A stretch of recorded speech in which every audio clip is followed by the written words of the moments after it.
Halo, assalamualaikum warahmatullahi wabarakatuh. Sahabat cuan, pada video hari ini saya akan menjelaskan tentang apa itu pasar modal. Banyak sekali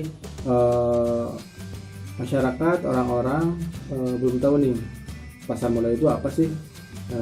Apa sih yang yang dijual atau dijual belikan di pasar modal itu?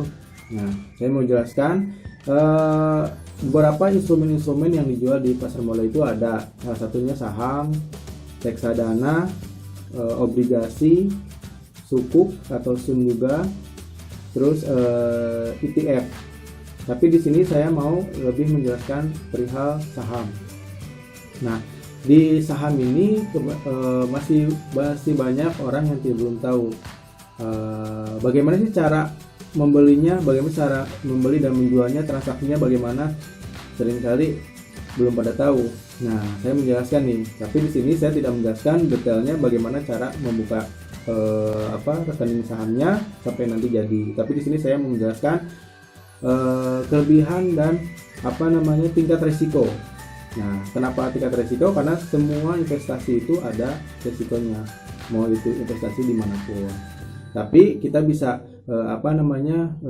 meminimalisir risiko tersebut. Nah, yang saya menjelaskan dulu yaitu keuntungannya. Keuntungannya apa aja sih? Keuntungannya yang pertama kita mendapatkan dividen. Nah, dividen itu apa? Dividen itu biasanya diberikan oleh perusahaan yang sudah mengalami keuntungan. Misalkan contoh saham, salah satu contoh ya, saham Antam.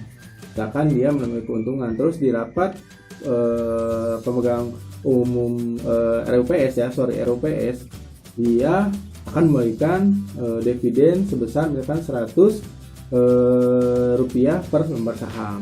Nah, itu nanti dibagikan. Jadi kalau misalkan untuk investor yang jangka panjang biasanya memburu tuh dividen yang diberikan oleh perusahaan atau emiten. Terus kedua itu ada namanya capital gain. Capital gain itu apa? Selisih antara beli dan jual. Jadi kalau misalkan kita beli di harga 3.000 terus jual di harga 4.000, berarti kita ada selisih 1.000 tuh. Berarti 1.000 itu adalah keuntungan untuk kita. Itu namanya capital gain. Terus kita juga bisa menghadiri rapat pemegang umum RUPS ya, rapat umum pemegang saham. Jadi kita bisa hadir. Nah, di rapat RUPS itu kita bisa hadir minimal punya saham satu lot. Walaupun kita punya saham satu lot, kita bisa hadir di RUPS tersebut. Nah, kita biasanya nasabah ada undangan berupa email ke nasabah tersebut. Misalkan ada RUPS di saham, misalkan contoh Antam gitu, saham Antam. Nanti lokasinya di mana, terus jadwalnya tanggal berapa dan jam berapa.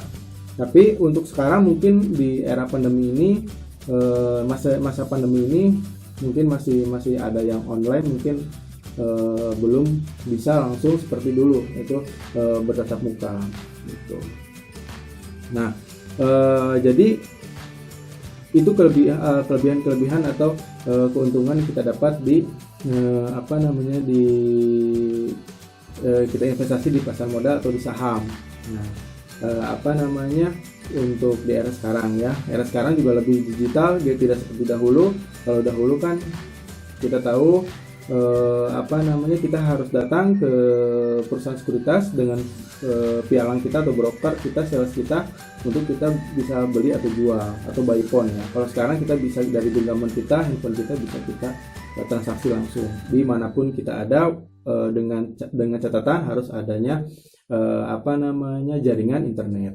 Nah, untuk tingkat resikonya juga ada. Tingkat resikonya itu yang pertama itu namanya capital loss. Capital loss itu adalah selisih dari capital loss itu adalah selisih dari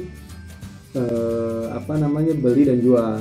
Tapi ini misalkan beli kita di harga tinggi, beli kita di harga 3.000, jual di harga 2.000. Nah, itu namanya capital loss. Berarti kita rugi 1.000. Itu kebalikannya dari capital gain. Terus yang kedua itu tidak mendapatkan dividen. Nah, tidak semua perusahaan itu memberikan dividen kepada setiap investornya. Biasanya karena ketentuan itunya, misalkan karena ingin membangun proyek baru tidak memberikan dividen, atau misalkan tidak untuk di tahun sekarang tidak ada laba yang cukup signifikan, jadi tidak dikeluarkan dividen atau sebagainya. Itu bagaimana perusahaan tersebut. Juga yang ketiga itu, ini yang paling terakhir itu adalah perusahaan itu pilot atau bangkrut atau likuiditas bangkrut ya. Jadi kalau misalkan seperti ini bangkrut, ini paling terakhir ya. Paling terakhir kalau misalkan bangkrut seperti ini masih kita untuk para investor itu biasanya dia ada di titik terakhir. Di titik akhir itu misalkan kalau misalkan bangkrut, hak kita diberikan di tahap terakhir. Biasanya yang paling pertama itu kalau misalkan sampai bangkrut itu, yang pertama itu dia pasti membayar kewajiban kepada misalkan bayar hutang. Perusahaan itu bayar hutang dulu. Kalau misalkan sudah lunas, terus ada sisanya dibagi-bagikan kepada investor. Itu jadi di tahap terakhir kalau misalkan perusahaan itu bangkrut. Nah, tapi untuk sahabat cuan dan para investor pemula, jangan takut dan jangan ragu untuk invest di pasar modal. Kan sahabat cuan, untuk meminimalisir resiko kita bisa ikut seperti edukasi, sekolah pasar modal, seminar-seminar yang biasanya diselenggarakan oleh Bursa Efek Indonesia. Teman-teman sahabat cuan, teman-teman investor pemula bisa tuh join.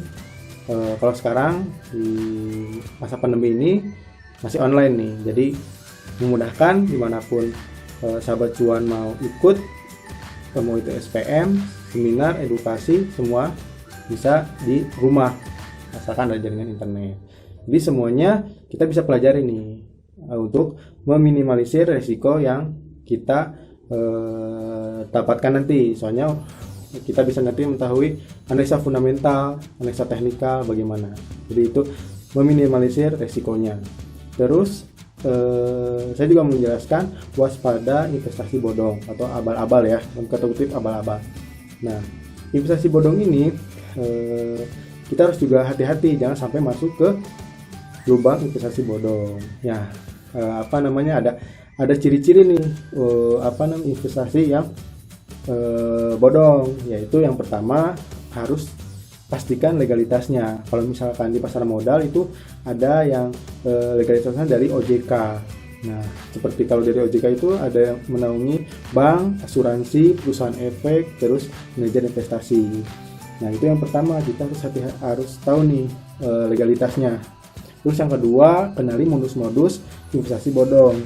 Yang biasanya ciri-cirinya itu menawarkan bunga atau keuntungan yang tinggi, bisa 90 atau 100%. Jadi sahabat cuan harus hati-hati nih kalau misalkan diiming-imingi keuntungan yang sangat tinggi. Terus produknya tidak jelas. Kalau misalkan produknya tidak jelas, ya jangan sampai investasi ke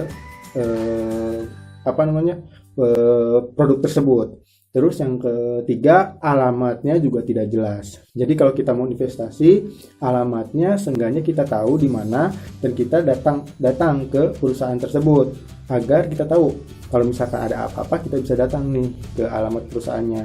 Kalau misalkan alamat perusahaannya tidak jelas, terus juga pas datang ke sana tanda kutip ternyata bukan kantor, ternyata lahan kosong atau gimana, kita harus hati-hati. Jadi kita harus tahu alamat jelas perusahaan kita mau investasi. Terus yang ketiga itu, ketahuilah uang Anda dikelola di mana. Jadi kita tahu dikelolanya di mana. Kalau misalkan ada apa-apa dalam tanda kutip ada kecurangan atau apa, kita tahu nih hak kita kemana nih. Kita harus kita harus adukan, atau misalkan kita harus kalau misalkan ada kecurangan, kita bisa ngadu kemana gitu, karena disimpannya di mana, kita bisa seperti itu.